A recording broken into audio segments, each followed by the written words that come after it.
Vandeham Sri Guru Sri Juta Padakamalam Sri Gurum Vaishnavansam.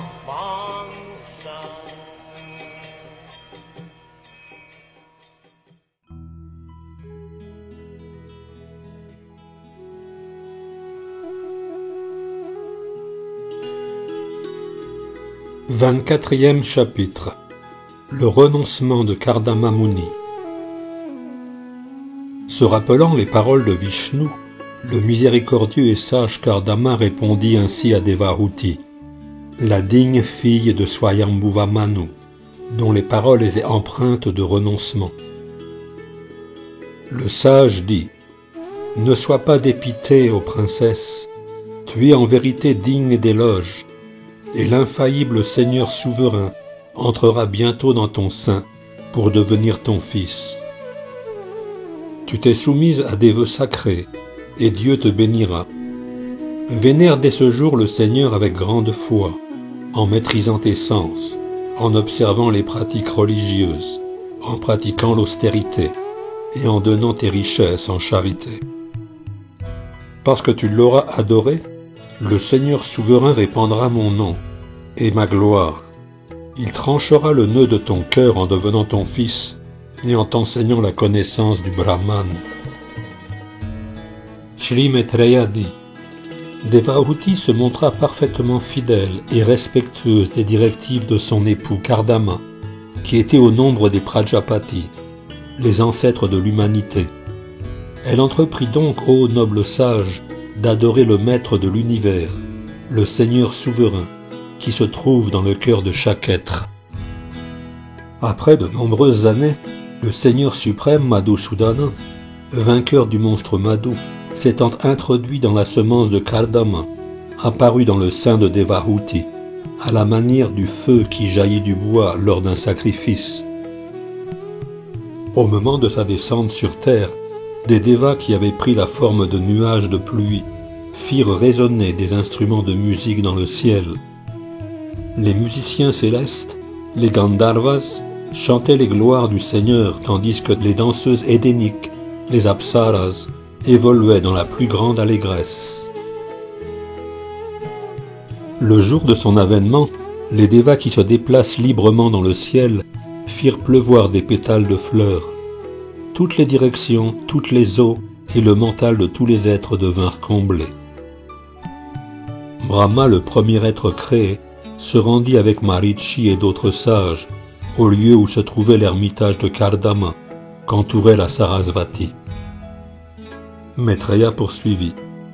Ô destructeur des ennemis, Brahma, le non-né qui obtint le savoir presque de lui-même, comprit qu'une émanation du Seigneur suprême était apparue, transcendante de pureté, dans le sein de Devahuti, à seule fin d'expliquer le savoir global connu sous le nom de Sankhya Yoga.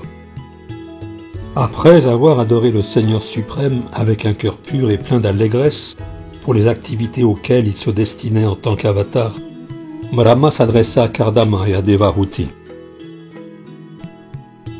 Brahma dit, « Kardama, mon cher fils, puisque tu as accepté sans duplicité toutes mes instructions, les respectant dûment, tu m'as vénéré comme il convient. Tu t'es rendu à chacune de mes instructions, et tu m'as ainsi honoré. Voilà exactement comment les fils doivent servir leur père. Il faut en effet obéir aux ordres de son père ou de son précepteur spirituel, avec tous les égards qui leur sont dus, et en disant « Oui, maître ». Brahma loua alors les 9 filles de Kardama Muni en disant « Toutes tes filles à la taille si fine sont certes très chastes. Je suis sûr qu'elles feront s'accroître cette création, de multiples manières, à travers leurs descendants. Aujourd'hui même, donne tes filles aux meilleurs d'entre les sages, en tenant compte de leur tempérament et de leurs goûts respectifs, et diffuse ainsi ta renommée à travers l'univers entier. Ô Kardama, Je sais que le Seigneur suprême et originel est maintenant apparu en tant qu'avatar, de par sa puissance interne. Il comble tous les désirs des êtres vivants, et il est maintenant visible sous les traits de Kapila Muni. Par l'Astanga Yoga et la mise en pratique du savoir contenu dans les Écritures, Kapila Muni, qui se distingue par sa chevelure d'or, ses yeux en forme de pétales de lotus et ses pieds pareils au lotus, marqués de fleurs de lotus, arrachera les profondes racines du désir d'agir dans l'univers matériel. Brahma s'adressa ensuite à Devahuti. « Chère fille de Manu, le Seigneur suprême, celui-là même qui fit périr le monstre Kaitaba, se trouve maintenant en ton sein. Il tranchera en toi les nœuds de l'ignorance et du doute, puis il parcourra le monde. Ton fils sera le guide de toutes les âmes parfaites. Il sera reconnu par les Acharya, maîtres dans l'art de propager le savoir véritable, et les hommes le célébreront sous le nom de Kapila. En tant que fils de Devahuti, il fera grandir ton renom. » Shri Maitreya dit: après avoir ainsi parlé à Kardama Muni et à son épouse, Devahuti, Shri Brahma, le créateur de l'univers, aussi connu sous le nom de Hamsa, s'en retourna vers le plus haut des 3 systèmes planétaires, sur le cygne qui lui sert de monture, accompagné des 4 Kumaras et de Narada. Ô Vidura, après le départ de Brahma, Kardama Muni, se conformant à ses ordres, remit ses 9 filles aux grands 9 sages qui devaient peupler l'univers. Kardama Muni donna Kala, sa fille, à Marichi, et Anasuya à Atri. Il remit Shraddha à Angira, et Avirbu à Pulastya. Gati fut pour Pullaha, la chaste Kriya pour Kratu, Khyati pour Bhrigu, et Arundhati pour Vasishta. À Atharva, il donna Shanti, grâce à qui les cérémonies sacrificielles sont accomplies comme elles se doivent de l'être. Ainsi maria-t-il les meilleurs des brahmanas. Après quoi, il pourvut à leurs besoins et à ceux de leurs épouses. Ainsi mariés au Vidura, les sages prirent congé de Kardama et partirent pleins de joie vers leur ermitage respectif.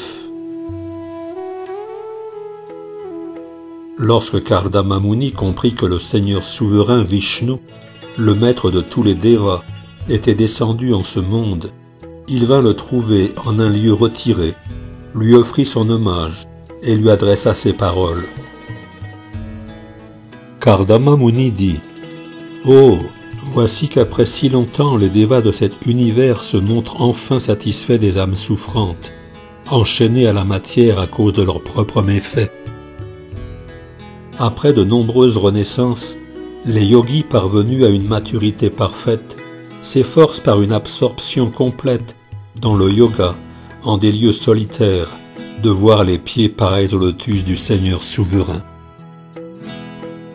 Sans considérer la négligence des chefs de famille ordinaires comme nous, ce même Seigneur suprême apparaît aujourd'hui en nos demeures, à seule fin de soutenir ses dévots.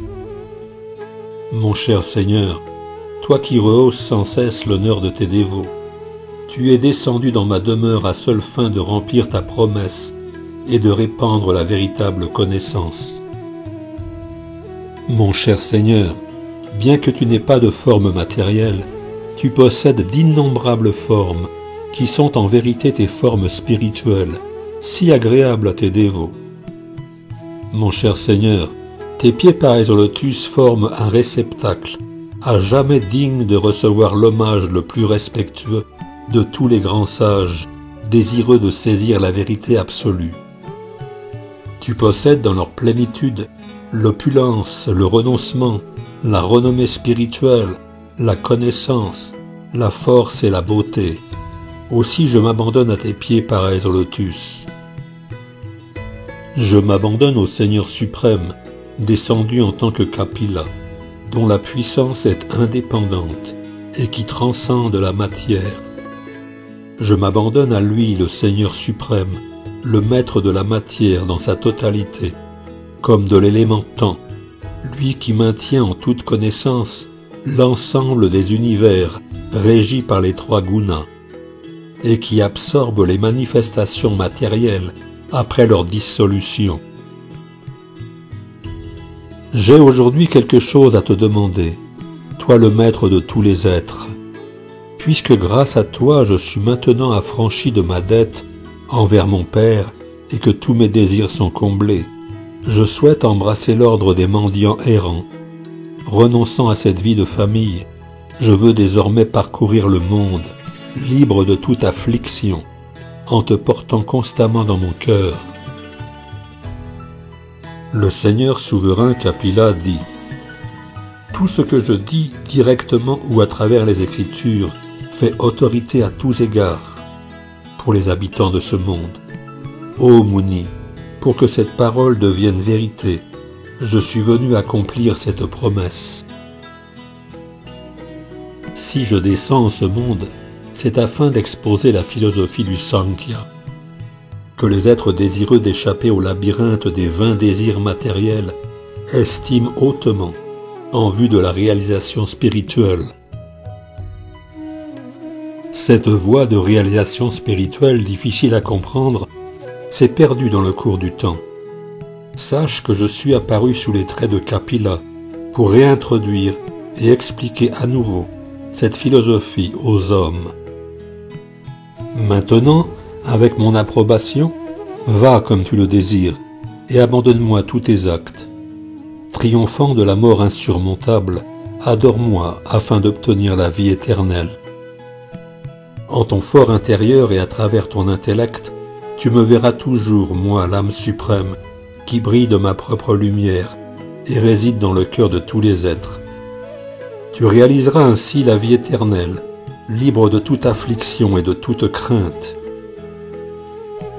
J'exposerai également à ma mère ce savoir sublime, qui représente l'accès à la vie spirituelle, en sorte qu'elle aussi atteigne la perfection et la réalisation spirituelle, mettant fin aux suites de tout acte intéressé. Ainsi sera-t-elle également affranchie de toute crainte matérielle. Shri Maitreya dit : ainsi parfaitement instruit par Kapila, Kardama Muni, le père de l'humanité, entreprit une marche circulaire autour de son fils. Puis, l'esprit paisible partit aussitôt pour la forêt. Le sage Kardama fit vœu de silence, afin de fixer sa pensée sur le Seigneur souverain et de faire de lui son seul refuge. Sans compagnie, sans abri et sans aucun contact avec le feu, il parcourut la surface du globe en sannyasi. Il fixa son mental sur Dieu, la personne suprême, le Param Brahman, qui se situe au-delà des causes et des effets, qui manifeste les trois gunas et les transcende, et que seul le service de dévotion indéfectible permet de percevoir. Il échappa ainsi peu à peu à l'influence du faux ego, à l'identification à la matière, et devint libre de toute affection matérielle.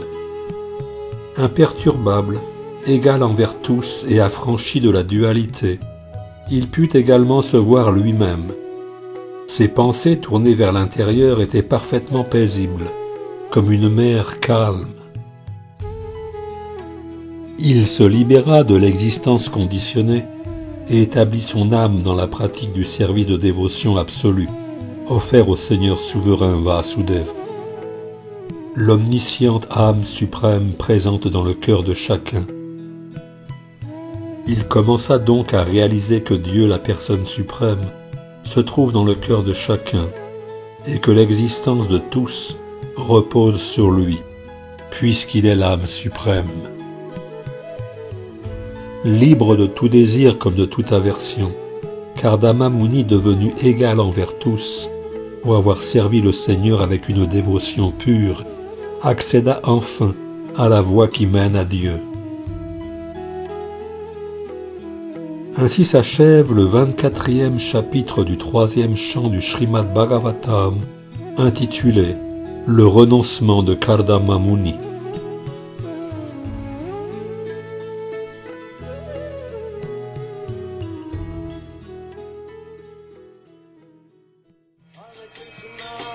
Hare Krishna, Krishna Krishna, Hare Hare, Hare Rama.